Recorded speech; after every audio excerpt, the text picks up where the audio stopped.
Hello, my name is Elham Nabavi, and I would like to present today Safe Steps as a Policy. Safe Steps and I respectfully acknowledge and celebrate the traditional owners of the lands throughout Victoria and pay respect to their elders of past, current, future, and future generations. Victoria. And now I would like to introduce Safe Steps. Um, Safe Steps as Victoria's 24/7 family violence crisis response service. I will analyze Safe Steps as a social policy and justice model, and I will also focus on the territory prevention, advocacy, trauma informed care. At the end, I will break up the theories of what they believe, their challenges, and of course, we will have a look into the references that I used throughout my research. I hope you enjoy it. Safe Steps as a policy. Safe Steps is part of the Victorian Government's policy response after the 2016 Royal Commission into family violence. It treats family violence as a systemic issue and offers long-term support services.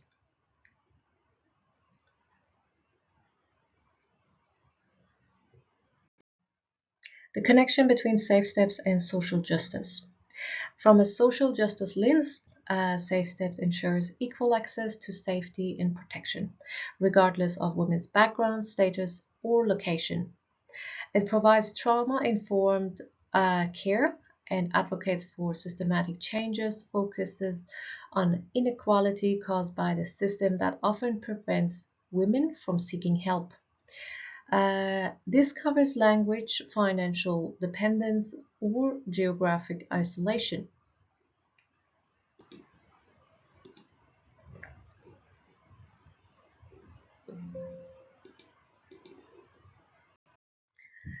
Safe Steps as a public health model.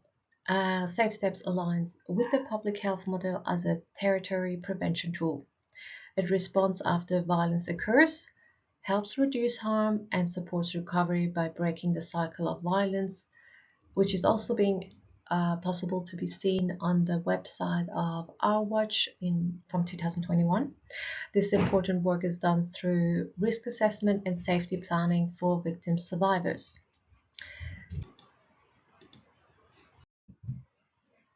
Theoretical underpinnings and assumptions. This slide shows the theoretical foundations of the Safe Steps policy. Feminist theory tells us that power imbalances and gender inequality are root causes of family violence. Trauma-informed care ensures that services acknowledge and address the impact of trauma in every interaction. Human rights frameworks reinforce that safety is not made for a group of people and not a privilege, but a legal right for everyone, and accessing it is a human right. Now, in practice, these theories come to life through frontline services. For example, safety planning and risk assessments rely on staff understanding trauma and power dynamics. However, even strong policy struggles without proper funding, training, and collaboration.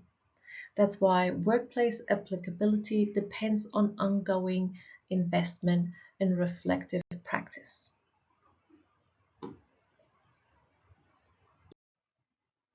Now, about applicability in the workplace.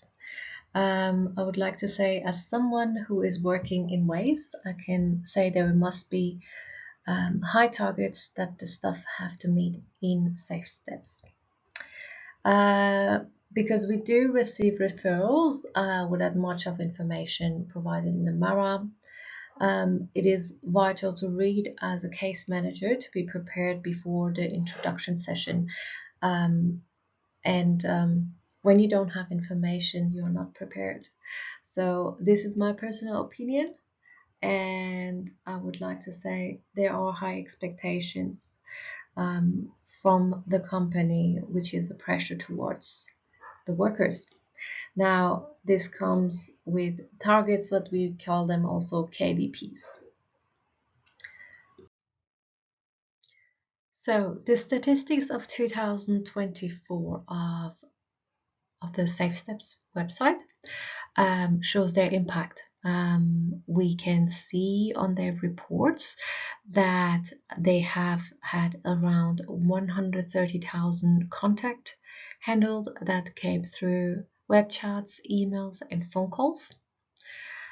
Now, this is one of the good parts, that when you go on the website, you can actually go through a quick exit to stay safe, just in case um, let's say the perpetrator comes through and you just want to be, not having that on your page.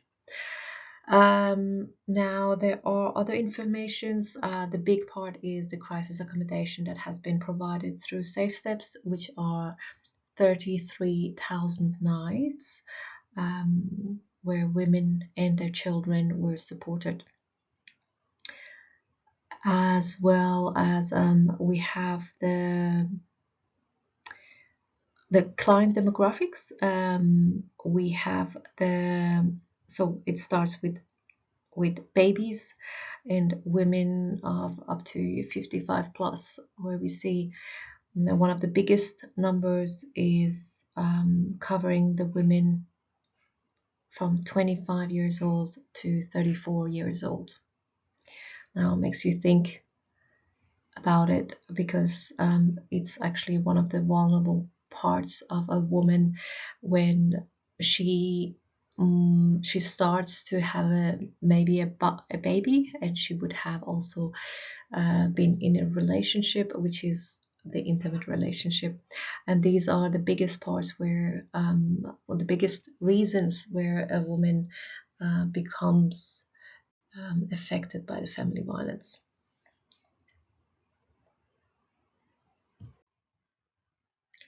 Intersectionality in Safe Steps. Intersectionality helps us understand that family violence doesn't impact all women equally. Safe Step mentions that they are embedding diversity, inclusion, and equity to support staff and client. A woman with a disability or a woman on a temporary visa might face very different barriers. Safe Steps considers these overlapping identities and tries to ensure support services meet a wide range of unique and complex needs. What we can see here, there are words such as marginalized groups, which is, I would say, it is exactly intersectionality. It's one of the words that we can use here in order to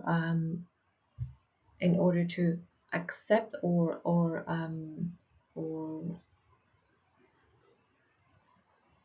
acknowledge the people that are not the mainstream. They are those who are being lost in the system, and that's what they are aiming to focus on and provide service as well.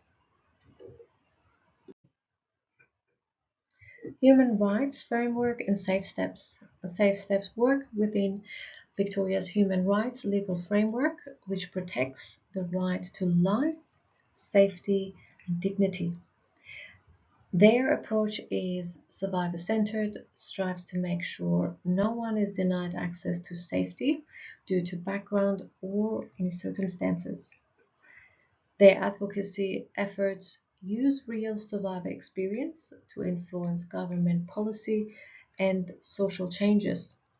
If you like, you can have a look into the references of Charter of Human Rights and Responsibility Act 2006 of Victoria. And now, how does it apply health and human right frameworks? When we talk about safe steps using a public health lens, we talk about family violence as community and health system issue which affects mental, emotional, and physical health. Safe Steps provides crisis care that works as early intervention and helps prevent long-term harm, supporting survivors to build control on their own lives and to start a new one. This is what I would promote as well, starting a new life. I feel whoever is fleeing family violence, they have to make so many changes that I would say it is a new life. Now, intersectionality of related agents with Safe Steps. Safe Steps, we know, doesn't work alone. They rely on cooperation from other organizations, housing services, such as WAYS, where I work, the police, hospitals, legal, and the justice system. So there are also many, many others. But intersectionality means understanding each survivor has a unique story, which is part of their identity and social conditions. Now, collaboration between systems helps ensure people don't get lost or re traumatize while recovering.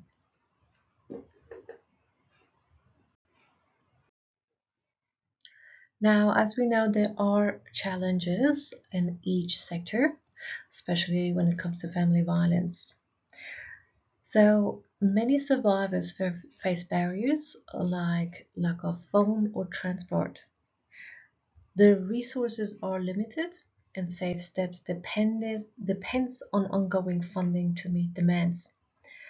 Now, there are resources such as Domestic Violence Victoria of 2020, where you can have a look. Ways is also a part of it. So we meet always challenges to keep the stuff and also to make sure that we can keep working with the clients and assist as much as we can, because sometimes there are too many waiting and too many are not being assisted, as there are still limited resources, limited staff members who can assist with the limited amount of funding that we have. So I understand what they are talking about, and I would say, well, it does make sense. Now, as a conclusion to the research that I made, I want to say that Safe Step supports women and children in crisis. It is a model for justice in practice, and it must be continuously funded, reviewed, and expanded.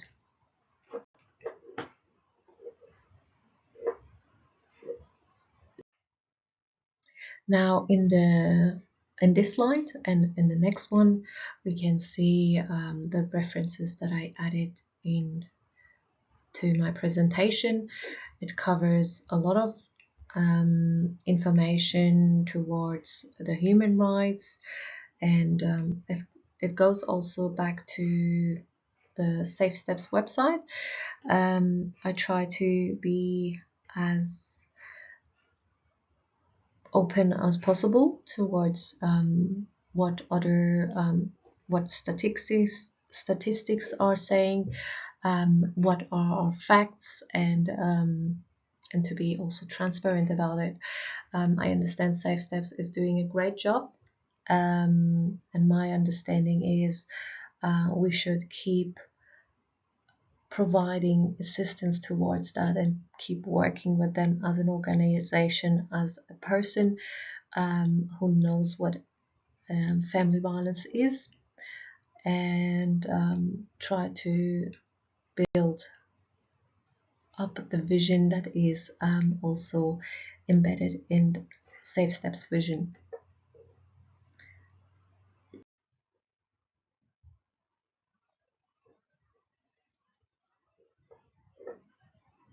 Thank you everybody for listening, and I hope you enjoyed it as much as I did. Cheers.